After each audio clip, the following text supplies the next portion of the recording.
Cuide de sua alimentação. Isso não é só pegação no pé de nutricionista, porque o que a gente come colabora com os tratamentos medicamentosos que nós fazemos. Então, quando o médico fala, coitado do omeprazol, não vai conseguir trabalhar se você continuar com suas frituras, refrigerantes e alimentação inadequada, é porque o coitado do omeprazol não vai conseguir mesmo. A medicação com uma alimentação, elas são, na minha opinião pessoal, isso não é estatística, 50% responsabilidade de cada um. Remédio é muito importante, mas o que a gente come é o que a gente é. Então, faça todas as principais refeições do dia, principalmente café, almoço e jantar. Como muitos dos pacientes idosos, eles sabem que hoje, domingo ou terça-feira para mim é a mesma coisa, porque a vida já não tem que sair para trabalhar, né? Já mudou um pouco o estilo. Então, um dia ele acorda às 9, um dia acorda às 7, um dia acorda às 10. E aí isso muda essa rotina das refeições. E aí o cérebro sente isso também. Nosso organismo é igual uma máquina. Essa máquina, se você... Lembrem quem já é aposentado da época que trabalhava. Horário do almoço na empresa era meio-dia. 11h30 o estômago já estava roncando, não é? Por quê? É o alerta que o nosso cérebro dá. E mesmo a gente estando em casa, sendo domingo, feriado, terça-feira ou sábado, nós temos que ter os nossos horários de despertar, refeição, primeira refeição do dia, almoço e jantar, pelo menos. Isso condiciona o nosso cérebro a funcionar como uma máquina mais perfeita. E essa máquina perfeita que é o cérebro vai gerenciar o funcionamento do resto do corpo. Ingira frutas, verdura, legumes diariamente. A alimentação deve ser rica em fibras. Hoje em dia, a gente escuta muito falar sobre as sementes, quinoa, linhaça, semente de chia, tudo que existem estudos colaborando para a saúde cerebral, bem-estar. E então isso, a própria nutricionista pode gerar para vocês um cardápio de acordo com o estilo de vida que cada um tem, com os gostos que cada um tem. Então, sobre alimentação, eu pretendo falar de uma forma bem geral, porque o que ela gosta de comer não é o mesmo dela e não é o mesmo dele.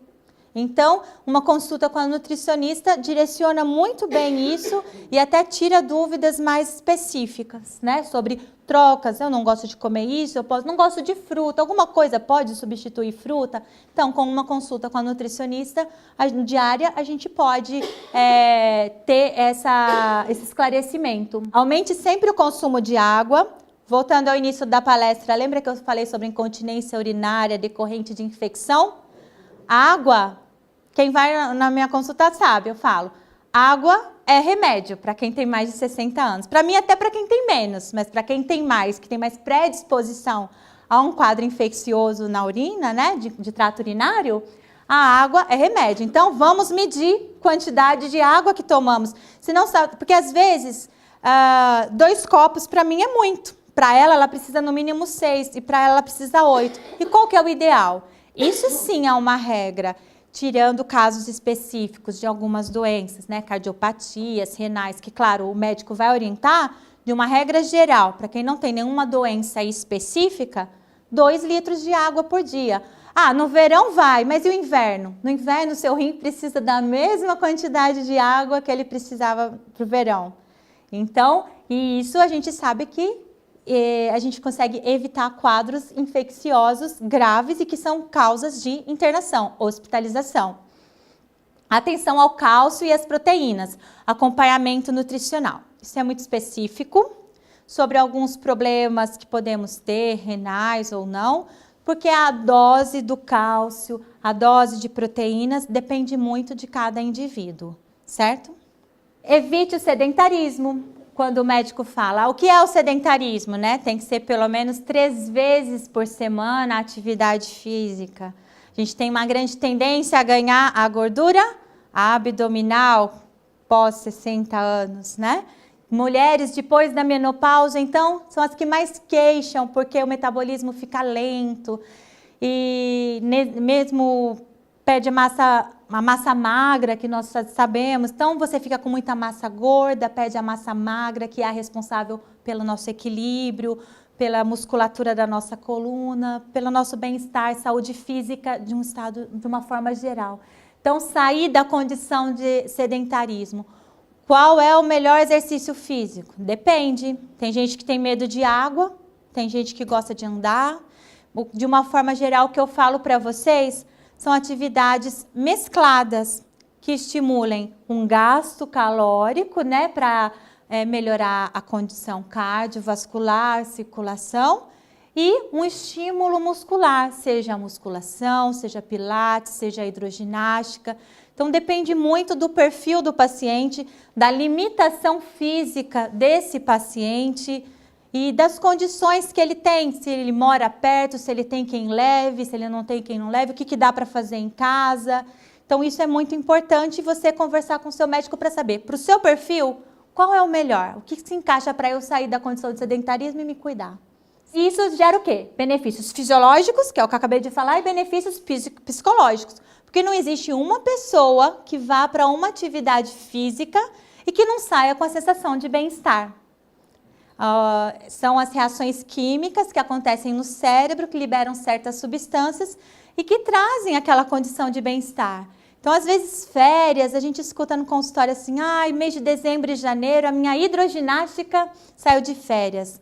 Desanimei, viu, doutora? Não sei nem se eu volto mais, porque agora já parei de ir. Então, até aquela substância que produz no cérebro, que traz o bem-estar e deixa a pessoa mais ativa, ela começou a ser diminuída na produção. Então, isso já é até uma consequência da condição de sedentarismo. E aí você pode conversar antes da hidroginástica, de repente entrar de férias. Então, doutora, nas minhas férias, eu não vou ter o que fazer. O que você acha que eu posso fazer? Mas eu vou para a praia, eu posso caminhar.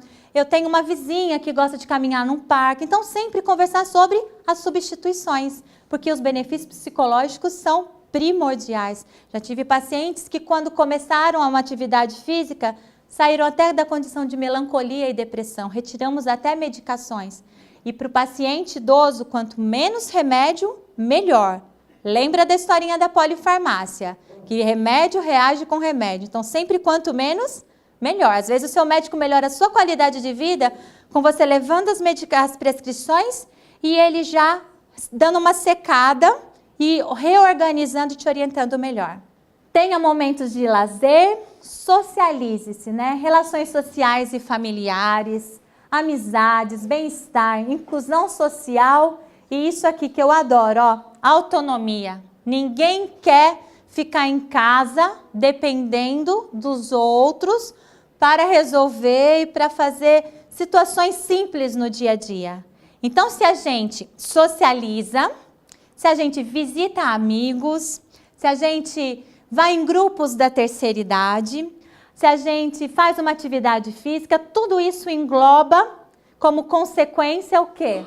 Você ter uma melhor qualidade de vida, você se aproximar mais dos outros e você ter essa sensação do bem-estar que eu falei anteriormente. Sexualidade. Tem tabus infinitos sobre isso, sobre a questão, né, da sexualidade entre os idosos. Há alterações fisiológicas, hormonais, tanto para os homens quanto as mulheres.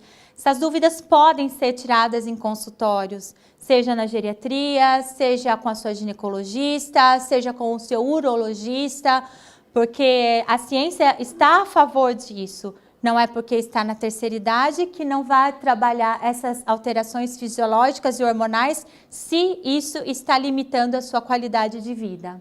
Satisfação e realização pessoal em todas as idades, quebras de tabus. Isso é muito válido, gente. Não tenham qualquer vergonha de perguntar isso em consultório. Isso é pessoal, é individual, mas vai ficar entre você e seu médico. Não tenham esse tipo de dúvida.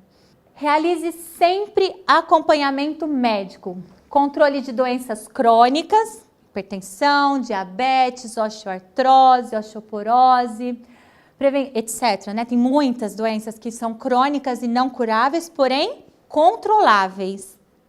Às vezes a gente tem no dia a dia essa questão, isso é da idade, minha diabetes está descontrolada mesmo, mas ela sempre foi assim. não tem cura, mas tem controle. Então vamos correr atrás, porque isso vai gerar um aumento da sua perspectiva de vida. Prevenção de possíveis comorbidades, que são as consequências mais graves dessas doenças que vocês já possuem. Sair da condição de polifarmácia, que é o sonho de todo mundo que atua na área de geriatria. Comece hoje mesmo a cuidar de você. Não esperem amanhã, não espere 2017, não esperem acontecer alguma coisa na vida de vocês para que isso leve a uma melhor expectativa de vida. É você chegar na sua casa hoje e refletir. O que eu posso fazer de bom para mim? O que eu estou fazendo de errado para mim? Que tipo de dúvidas eu posso tirar com o meu médico? O meu convênio, o que ele me oferece para eu sanar essas dúvidas e melhorar meu bem-estar, minha saúde? Para vocês entrarem naquela perspectiva do 2050, né? Vamos acima dos 80, acima dos 90. Terça-feira agora, eu atendi um idoso com 93 anos. E eu falei para ele, seu fulano, rumo ao 100. Ele, mas só o 100? Né? Eu falei, vamos por metas. Chegando ao 100, a gente conversa sobre o pós-100. E isso é muito bonito. Eu falei para ele que eu ganhei meu dia de escutar essa frase. Porque não existe limite. Existe você fazer o de bom para você mesmo. O envelhecimento saudável é mais que apenas a ausência de doença, gente. O envelhecimento saudável, ele é consequência da sua vida toda. Muito obrigada.